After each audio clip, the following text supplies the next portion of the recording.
dinâmica entre os povos tem sido uma constante na formação da diversidade étnica existentes no planeta. A forma como esta dinâmica tem se dado é que tem norteado historicamente a formação das distintas sociedades. No Brasil, esta dinâmica não poderia ter sido diferente. A chegada de outros povos neste continente só viria a somar a diversidade aqui existente.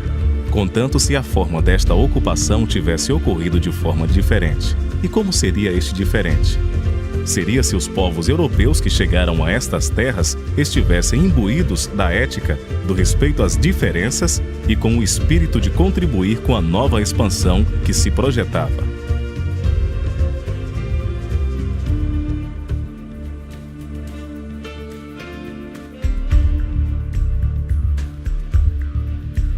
A concepção destas pessoas era de dominação sobre os recursos da natureza, inclusive, nestes recursos, as pessoas aqui existentes.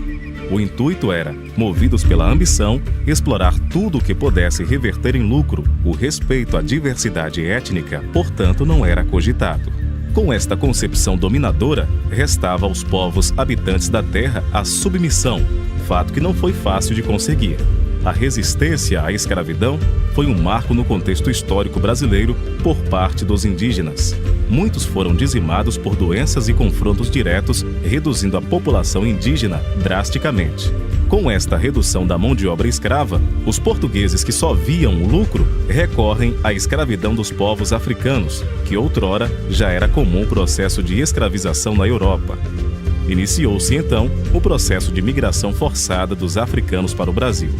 Esse processo de migração ocorreu de forma violenta e cruel, marcando de forma dolorosa o retrato desta ocupação.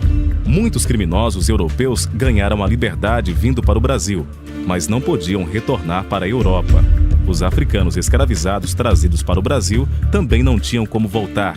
Desta forma, tiveram que adotar o Brasil como moradia e passaram a criar descendentes em terras brasileiras. Toda essa dinâmica entre os povos tem repercutido durante os últimos 5 séculos no desenvolvimento étnico e cultural da população.